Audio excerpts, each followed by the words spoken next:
Iran ಯುದ್ಧದಲ್ಲಿ Britain ವರ್ತನೆಯ ಬಗ್ಗೆ ಅಮೆರಿಕ ಅಧ್ಯಕ್ಷ ಡೊನಾಲ್ಡ್ ಟ್ರಂಪ್ ಅಸಮಾಧಾನ ಹೊಂದಿದ್ದಾರೆ. ಮಧ್ಯಪ್ರಾಚ್ಯದತ್ತ 2 ವಿಮಾನ ವಾಹನಗಳನ್ನು ಕಳುಹಿಸಲು ಗಂಭೀರವಾಗಿ ಯೋಚಿಸುತ್ತಿರುವುದಾಗಿ ಬ್ರಿಟನ್ ನೀಡಿರುವ ಹೇಳಿಕೆಯನ್ನ ಟ್ರಂಪ್ ಲೇವಡಿ ಮಾಡಿದ್ದಾರೆ. ಯುದ್ಧವೇ ಮುಗಿಯುತ್ತಿದೆ, ಈಗ್ಯಾಕೆ ಇವರ ಈ ಬುದ್ಧಿಯನ್ನ ಯಾವತ್ತೂ ನೆನಪಿನಲ್ಲಿಟ್ಟಿರುತ್ತೇನೆ ಎಂದು ಅಮೆರಿಕ ಅಧ್ಯಕ್ಷರು ಗುಡುಗಿದ್ದಾರೆ. ಕಳೆದ ಕೆಲ ದಿನಗಳಿಂದ ಡೊನಾಲ್ಡ್ ಟ್ರಂಪ್ ಅವರು ಬ್ರಿಟಿಷ್ ಪ್ರಧಾನಿ ಕೀರ್ ಸ್ಟಾರ್ಮರ್ ಅವರನ್ನ ಟೀಕಿಸುತ್ತಲೇ ಇದ್ದಾರೆ. ಇರಾನ್ ಮೇಲೆ ದಾಳಿ ಮಾಡಲು ಅಮೆರಿಕಕ್ಕೆ ಬ್ರಿಟನ್ ನೆಲೆಗಳನ್ನು ನೀಡಲು ಅಸಮ್ಮತಿಸಿದ ಬಳಿಕ ಟ್ರಂಪ್ ವ್ಯಾಗ್ರಗೊಂಡಿದ್ದಾರೆ. ಐತಿಹಾಸಿಕವಾಗಿ ನಿಕಟ ಸಂಬಂಧ ಇರುವ ದೇಶಗಳನ್ನು ಹಾಳು ಮಾಡಲು ಬ್ರಿಟನ್ ಪ್ರಧಾನಿ ಕೀರ್ ಸ್ಟಾರ್ಮರ್ ಸಹಾಯಕವಾಗಿದ್ದಾರೆ ಎಂದು ಟ್ರಂಪ್ ಬಾರಿ ಬಾರಿ ಆರೋಪಿಸುತ್ತಿದ್ದಾರೆ. ಒಂದು ಕಾಲದಲ್ಲಿ ನಮ್ಮ ದೊಡ್ಡ ಮಿತ್ರನಾಗಿದ್ದ, ನಮ್ಮ ಮಿತ್ರರಲ್ಲೇ ಅತಿ ಹೆಚ್ಚಿನವರಾಗಿದ್ದ ಯುನೈಟೆಡ್ ಕಿಂಗ್ಡಮ್ ಕೊನೆಗೂ ಮಧ್ಯಪ್ರಾಚ್ಯಕ್ಕೆ 2 ಏರ್ಕ್ರಾಫ್ಟ್ ಕ್ಯಾರಿಯರ್ಗಳನ್ನು ಕಳುಹಿಸಲು ಗಂಭೀರವಾಗಿ ಯೋಚಿಸ್ತಾ ಇದ್ದಾರೆ. ಪರವಾಗಿಲ್ಲ ಪ್ರಧಾನಿ ಸ್ಟಾರ್ಮರ್ ಅವರೇ, ನಮಗೆ ಅವರುಗಳ ಅವಶ್ಯಕತೆ ಈಗ ಇಲ್ಲ. ಆದರೆ ಇದು ನೆನಪಿರುತ್ತದೆ, ನಾವು ಈಗಾಗಲೇ ಯುದ್ಧ ಗೆದ್ದಾದ ಬಳಿಕ ನೆರವಾಗಲು ಬರುವ ಜನರ ಅವಶ್ಯಕತೆ ಇಲ್ಲ ಎಂದು ಟ್ರಂಪ್ ತಮ್ಮ ಟ್ರೂತ್ ಸೋಷಿಯಲ್ ಪೋಸ್ಟ್ನಲ್ಲಿ ತಿಳಿಸಿದ್ದಾರೆ.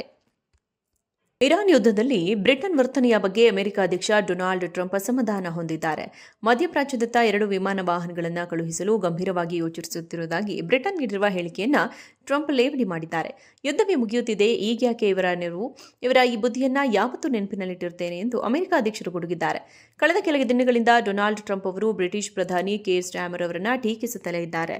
ಇರಾನ್ ಮೇಲೆ ದಾಳಿ ಮಾಡಲು ಅಮೆರಿಕಕ್ಕೆ ಬ್ರಿಟನ್ ನೆಲೆಗಳನ್ನು ನೀಡಲು ಅಸಮ್ಮತಿಸಿದ ಬಳಿಕ ಟ್ರಂಪ್ ವ್ಯಾಗ್ರಗೊಂಡಿದ್ದಾರೆ. ಐತಿಹಾಸಿಕವಾಗಿ ನಿಕಟ ಸಂಬಂಧ ಇರುವ ದೇಶಗಳನ್ನು ಹಾಳು ಮಾಡಲು ಬ್ರಿಟನ್ ಪ್ರಧಾನಿ ಕೀರ್ ಸ್ಟಾರ್ಮರ್ ಸಹಾಯಕವಾಗಿದ್ದಾರೆ ಎಂದು ಟ್ರಂಪ್ ಬಾರಿ ಬಾರಿ ಆರೋಪಿಸುತ್ತಿದ್ದಾರೆ. ಒಂದು ಕಾಲದಲ್ಲಿ ನಮ್ಮ ದೊಡ್ಡ ಮಿತ್ರನಾಗಿದ್ದ, ನಮ್ಮ ಮಿತ್ರರಲ್ಲೇ ಅತಿ ಹೆಚ್ಚಿನವರಾಗಿದ್ದ ಯುನೈಟೆಡ್ ಕಿಂಗ್ಡಮ್ ಕೊನೆಗೂ ಮಧ್ಯಪ್ರಾಚ್ಯಕ್ಕೆ 2 ಏರ್ಕ್ರಾಫ್ಟ್ ಕ್ಯಾರಿಯರ್ಗಳನ್ನು ಕಳುಹಿಸಲು ಗಂಭೀರವಾಗಿ ಯೋಚಿಸ್ತಾ ಇದ್ದಾರೆ. ಪರವಾಗಿಲ್ಲ ಪ್ರಧಾನಿ ಸ್ಟಾರ್ಮರ್ ಅವರೇ, ನಮಗೆ ಅವರುಗಳ ಅವಶ್ಯಕತೆ ಈಗ ಇಲ್ಲ. ಆದರೆ ಇದು ನೆನಪಿರುತ್ತದೆ, ನಾವು ಈಗಾಗಲೇ ಯುದ್ಧ ಗೆದ್ದಾದ ಬಳಿಕ ನೆರವಾಗಲು ಬರುವ ಜನರ ಅವಶ್ಯಕತೆ ಇಲ್ಲ ಎಂದು ಟ್ರಂಪ್ ತಮ್ಮ ಟ್ರೂತ್ ಸೋಷಿಯಲ್ ಪೋಸ್ಟ್ನಲ್ಲಿ ತಿಳಿಸಿದ್ದಾರೆ. ಇರಾನ್ ಯುದ್ಧದಲ್ಲಿ ಬ್ರಿಟನ್ ವರ್ತನೆಯ ಬಗ್ಗೆ ಅಮೆರಿಕ ಅಧ್ಯಕ್ಷ ಡೊನಾಲ್ಡ್ ಟ್ರಂಪ್ ಅಸಮಾಧಾನ ಹೊಂದಿದ್ದಾರೆ. ಮಧ್ಯಪ್ರಾಚ್ಯದತ್ತ 2 ವಿಮಾನ ವಾಹನಗಳನ್ನು ಕಳುಹಿಸಲು ಗಂಭೀರವಾಗಿ ಯೋಚಿಸುತ್ತಿರುವುದಾಗಿ ಬ್ರಿಟನ್ ನೀಡಿರುವ ಹೇಳಿಕೆಯನ್ನ ಟ್ರಂಪ್ ಲೇವಡಿ ಮಾಡಿದ್ದಾರೆ. ಯುದ್ಧವೇ ಮುಗಿಯುತ್ತಿದೆ, ಈಗ್ಯಾಕೆ ಇವರ ಈ ಬುದ್ಧಿಯನ್ನ ಯಾವತ್ತೂ ನೆನಪಿನಲ್ಲಿಟ್ಟಿರುತ್ತೇನೆ ಎಂದು ಅಮೆರಿಕ ಅಧ್ಯಕ್ಷರು ಗುಡುಗಿದ್ದಾರೆ. ಕಳೆದ ಕೆಲ ದಿನಗಳಿಂದ ಡೊನಾಲ್ಡ್ ಟ್ರಂಪ್ ಅವರು ಬ್ರಿಟಿಷ್ ಪ್ರಧಾನಿ ಕೀರ್ ಸ್ಟಾರ್ಮರ್ ಅವರನ್ನ ಟೀಕಿಸುತ್ತಲೇ ಇದ್ದಾರೆ. ಇರಾನ್ ಮೇಲೆ ದಾಳಿ ಮಾಡಲು ಅಮೆರಿಕಕ್ಕೆ ಬ್ರಿಟನ್ ನೆಲೆಗಳನ್ನು ನೀಡಲು ಅಸಮ್ಮತಿಸಿದ ಬಳಿಕ ಟ್ರಂಪ್ ವ್ಯಾಗ್ರಗೊಂಡಿದ್ದಾರೆ. ಐತಿಹಾಸಿಕವಾಗಿ ನಿಕಟ ಸಂಬಂಧ ಇರುವ ದೇಶಗಳನ್ನು ಹಾಳು ಮಾಡಲು ಬ್ರಿಟನ್ ಪ್ರಧಾನಿ ಕೀರ್ ಸ್ಟಾರ್ಮರ್ ಸಹಾಯಕವಾಗಿದ್ದಾರೆ ಎಂದು ಟ್ರಂಪ್ ಬಾರಿ ಬಾರಿ ಆರೋಪಿಸುತ್ತಿದ್ದಾರೆ. ಒಂದು ಕಾಲದಲ್ಲಿ ನಮ್ಮ ದೊಡ್ಡ ಮಿತ್ರನಾಗಿದ್ದ, ನಮ್ಮ ಮಿತ್ರರಲ್ಲೇ ಅತಿ ಹೆಚ್ಚಿನವರಾಗಿದ್ದ ಯುನೈಟೆಡ್ ಕಿಂಗ್ಡಮ್ ಕೊನೆಗೂ ಮಧ್ಯಪ್ರಾಚ್ಯಕ್ಕೆ 2 ಏರ್ಕ್ರಾಫ್ಟ್ ಕ್ಯಾರಿಯರ್ಗಳನ್ನು ಕಳುಹಿಸಲು ಗಂಭೀರವಾಗಿ ಯೋಚಿಸ್ತಾ ಇದ್ದಾರೆ. ಪರವಾಗಿಲ್ಲ ಪ್ರಧಾನಿ ಸ್ಟಾರ್ಮರ್ ಅವರೇ, ನಮಗೆ ಅವರುಗಳ ಅವಶ್ಯಕತೆ ಈಗ ಇಲ್ಲ.